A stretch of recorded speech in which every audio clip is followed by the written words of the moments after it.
Joining me on the channel today is Lisa Braxton, author of The Talking Drum, out now from Inanna Publications. Lisa is an Emmy-nominated former television journalist, a fellow of the Kimbilio Fiction Writers Program, and a book reviewer for the 2040 Review. Her stories and essays have appeared in the Vermont Literary Review, Black Lives Have Always Mattered, Chicken Soup for the Soul, and the Book of Hope. Welcome, Lisa. Thank you so much for being on the channel. Well, it's very nice to be here. Thank you. And I always like to start at the beginning so we can kind of learn about your publishing journey. What kind of kid were you? I was a bookworm. I was an introvert bookworm. I loved to, on warm, sunny days in my home in Connecticut, where I grew up, I'd love to sit on my bed and read my Nancy Drew novels and Harriet the Spy and Black Beauty and the Bobbsey twins, and I could go on and on and on. And my mother would say to me, Lisa, it's nice out. Go outside, get some fresh air and play. She'd have to pry me off the bed to get me to go outside and play. I just love being immersed in the characters I read about. So I would prefer to be in the house reading. Definitely. Black Beauty was my favorite book growing up. And it was so sad. And it was a big book, the original one. So I definitely understand like getting immersed in that forever. What was your path to becoming a writer? Well, as I would sit on my bed curled up with a book, I would say to my mother that one day I wanted to become a novelist. And she'd say, well, Lisa, that's wonderful, but you can't earn a living writing novels. You'd have a career. And so as I grew up, I was thinking, well, how can I have a career and learn how to write so I can write this novel? And I decided to go into journalism. In high school, I was on the high school newspaper. And then in college, I became editor-in-chief of the college newspaper, became a news announcer for the radio station. And during the summers, I did internships at my hometown newspaper and did some writing there, writing feature stories. So after college, I didn't really know what I wanted to do. I knew I wanted to work in media. So I went to work for a small radio station in my hometown, doing radio newscasting and going out and doing stories. But then also I left that to work for a newspaper in Richmond, Virginia. And I really enjoyed that, but it became a grind, the grind of grinding out a story every single day. So about 3 years after that, I left and went into a nonprofit in Washington, D.C., where I was on the editing staff for scholarly journals. Did that for a while. Then I missed journalism. So then I went to grad school at Northwestern University for a master's degree in journalism, emphasizing broadcasting. So all this time in the back of my mind, I wanted to still write this novel. And I realized that journalism had me so busy, I didn't have the time or energy to really write creatively. So toward the end of my TV career, I'd find time here and there, and I would write essays and stories. And every so often I would get something published in a small literary journal. And after I left TV altogether and left journalism and went to work for a nonprofit, that's when I went to Southern New Hampshire University to get a low residency MFA in creative writing. And that's when I began writing The Talking Drum. You can definitely see your journalism background in the book. I mean, the book starts off with an article that lets you know that gentrification is going to be a huge issue in the book. But you do a great job of mixing like the interior character worlds and the character relationships with the larger issue of gentrification. And it definitely takes like a special author to be able to kind of accomplish that big task. And it's a huge issue to take on, and you do it brilliantly. And what was the day like that you found out that your book was going to be published? My husband and I were in Montreal at the Montreal Jazz Festival for several days. I had met the editor at Inanna Publications at a conference, a writing conference in Washington, D.C. And I'd gone to the book expo at this conference and met with every single small press that was represented there, because I was determined to find someone who would be interested in my novel. I tried literary agents, that didn't work. They either weren't interested or I liked some of it, and they gave me suggestions for improving it, but then they would ultimately reject it. So I went to this conference, the AWP conference, and I went to every single booth, including the booth for Inanna Publications, and I told her about the book, and she said that it sounded interesting and to make a copy of it, print it out, and mail it to her. So I went through the whole thing, international shipping, all that, and I would say probably about 3 months later, my husband and I were at the Montreal Jazz Festival, and as a result, my phone was not set up to accept calls from, once I was across the border, I couldn't get phone calls, basically. It would cost too much. Like my phone was off for 4 or 5 days. We get back in the car after the festival, or we're driving back across the border. I turn my phone on, and there's an email from the editor at Inanna Publications saying that they love my novel, they think it's terrific, and they want to publish me and give me a contract. So it was just the most heavenly ride all the way from the Canadian border to Boston, Massachusetts to get home. My husband and I just thrilled that finally I found someone who believed in my novels. It was great. That's great. That's so great to hear. And was there any, I mean, it sounds like you had, as we all had, especially those of us who write historical fiction, it's really hard to get people to get behind a historical fiction book because there's this misconception that there's not an audience for it and that it's hard to market. But your book is so great. And was there ever a point where you were thinking, oh gosh, my book is never going to be published? I did think that. I did think that because I finished the novel, the first draft, in 2010, July 2010. And so I would say as the years progressed, I continually felt more and more like I wasn't going to get it published. And then finally, I was thinking maybe I should just toss the whole thing out and start over with different characters. And I was thinking of different ways to just really start from scratch, but with the gentrification at the center of it, because I was determined to get my novel published. But after year 4 or 5, I was starting to think that it wasn't going to get published. And I wasted all this money going to grad school and wasted all this time on it. So I was very discouraged for a good while. Yeah, totally understood. But that story gives us hope for anyone who's watching and who's thinking, oh gosh, what if my book never gets published? I mean, the journey to publication, as I'm learning from all my writer friends, is it takes so long, and in many cases years and years and years, until you finally make that right connection with the right person at the right house and it just clicks. So what was a misconception that you might have had about publishing prior to becoming a debut author? I really felt that I would have to have a literary agent who would sign me to a contract and then promote me to one of the top 5 publishing houses in New York City. I thought that was the way to go. That was the formula. I didn't realize that there are a lot of small presses out there that will really shepherd and protect your project and promote it for you, and that you could actually get attention for a book that was not published by the top 5. I had no idea. It was just really great that I was able to be linked up with a feminist press that supports and champions literature written by women. They also have a few men in their roster as well, but they really do promote and encourage women. And it was so nice to see that, and that I could actually get my book published and it's getting attention without having the big powerhouse of the top 5 behind me. That was something I had no idea. Yes, small presses are so important and so great. And my book is also published by a small mid-sized press, and they really do find those gems that get overlooked by the bigger houses. Now, pitch your book. Tell us about it. What makes it awesome in your own words? The Talking Drum is about 3 young couples in the early 1970s and how they're affected when an urban redevelopment project takes over the immigrant neighborhood. There is Malachi and Sydney. They're a young couple who decide to purchase a building in one of the areas next door to the area that's going to be gentrified.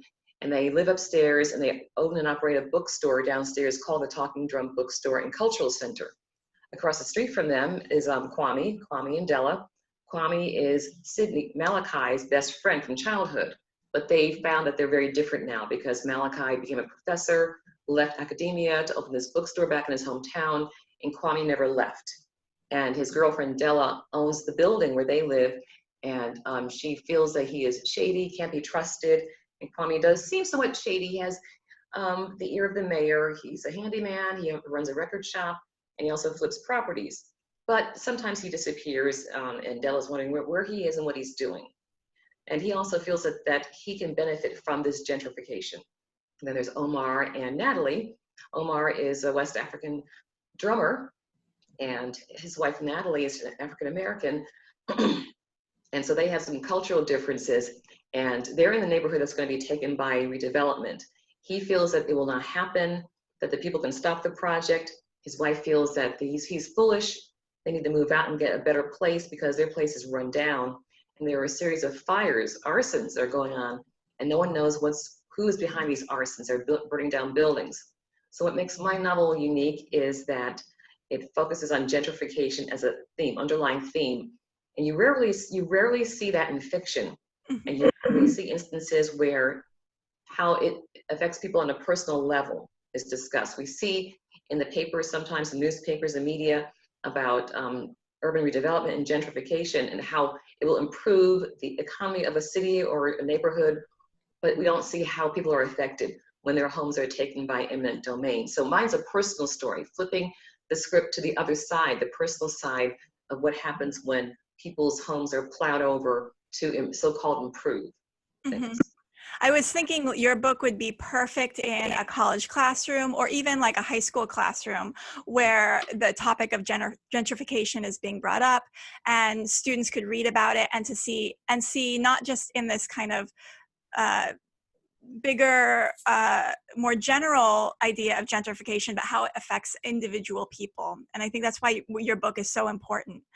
So I'd love to get into you as a writer and your approach to the craft. So what's your favorite step when writing? Is it drafting or is it revising?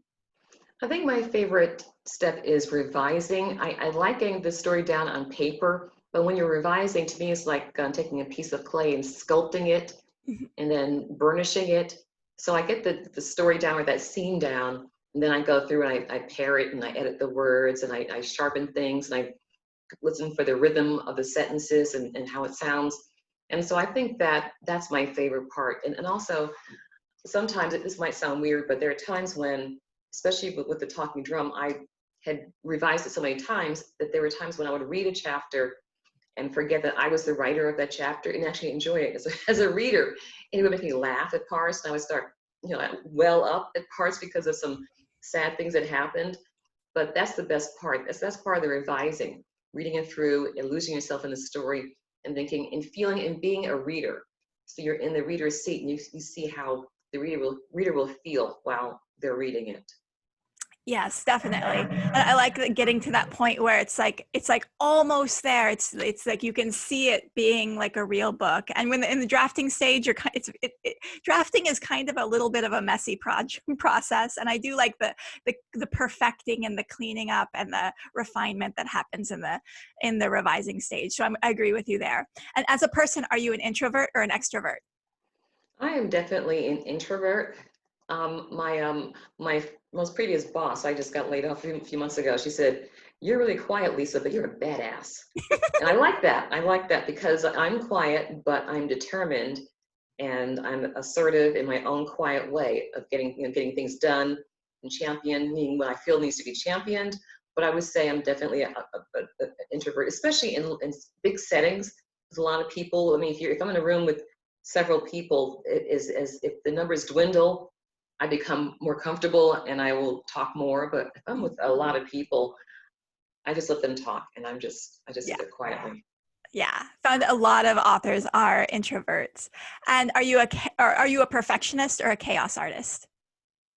In terms of my writing? Yes. I think I'm a combination of both. I mean, perfectionist that I want to get the story down correctly, but chaos that I will work on, like a patchwork, work on different parts of it here and there. And I'll just, and some people have asked me, well, what's your writing routine? What time of the day do you write? And I say, whenever I can. So I might write early in the morning. I might write before COVID at the mall, before the mall opened, or if I had half an hour at lunchtime, I would write. Sometimes late at night. So it just depends. So I'm more of like a combination of the two, I would say. Yeah, I was going to ask you if you're a morning writer or an evening writer, and it sounds like you're a whenever you can get it done writer. Right. Yes. Yes. That's great to hear. And are you a plotter or a pantser? I would say I'm a plotter. I like to, my professors at Southern New Hampshire University said it's important to write a bio on each one of your characters. So I write a bio on each character. I have index cards that outline each chapter. And I'd like to show you, in fact, I've been asked in previous interviews about in the Talking Drum, I have people who are going from Liberty Hill, the one neighborhood, across the bridge into Petite Africa, and they're walking down different streets. They're taking the bus down different streets. How did I keep that straight? Well, after a while, I couldn't keep it straight. I couldn't keep straight who was going where and why and make it logical.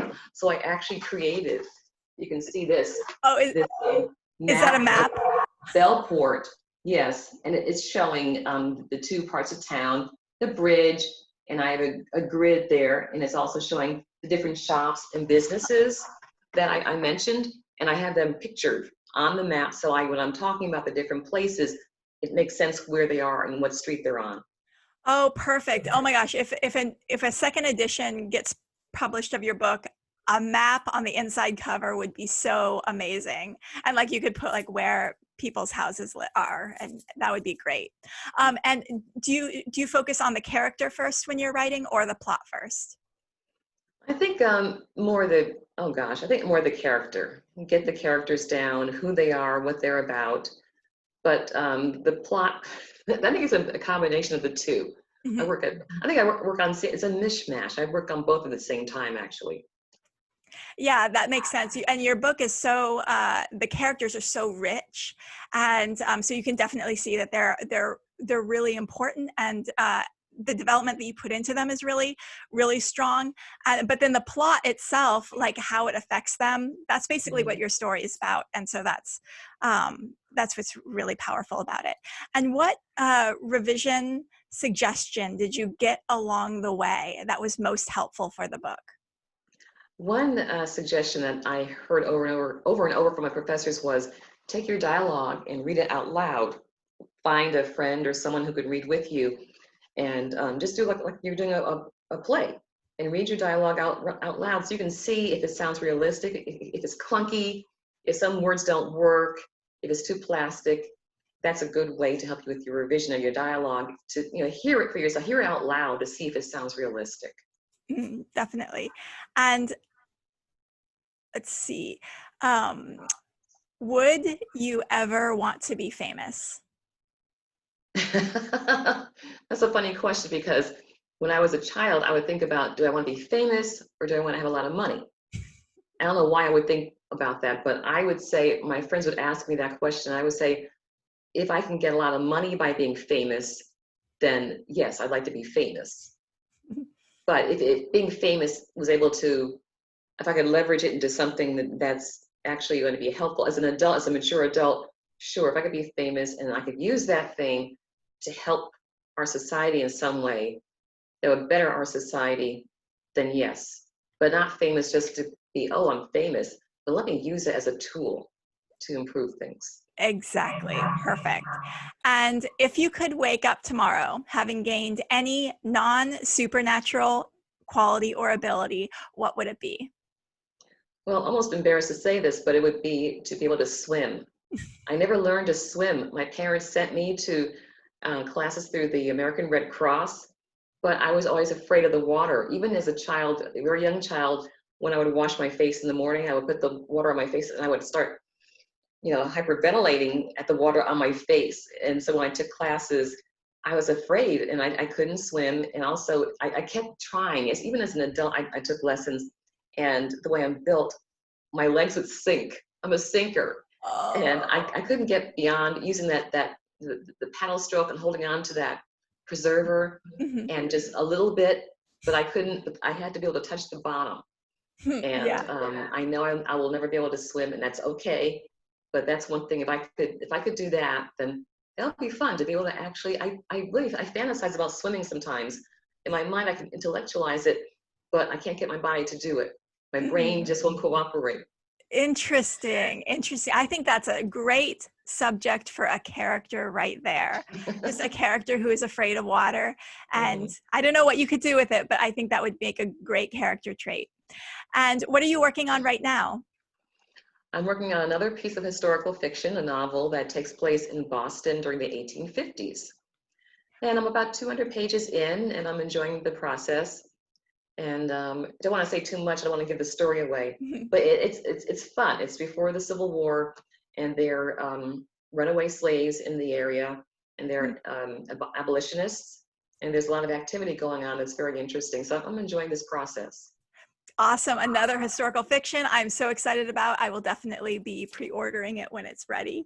Thank you so much for being on the channel today, Lisa. And for those of you who are watching, I'm going to put links below to where you can buy Lisa's book, The Talking Drum. Here it is. And definitely check it out. I think this is a really important read. And if you like this content, definitely subscribe to the channel and hit the bell. Thank you again, Lisa, so much for being on the channel. Thank you so much.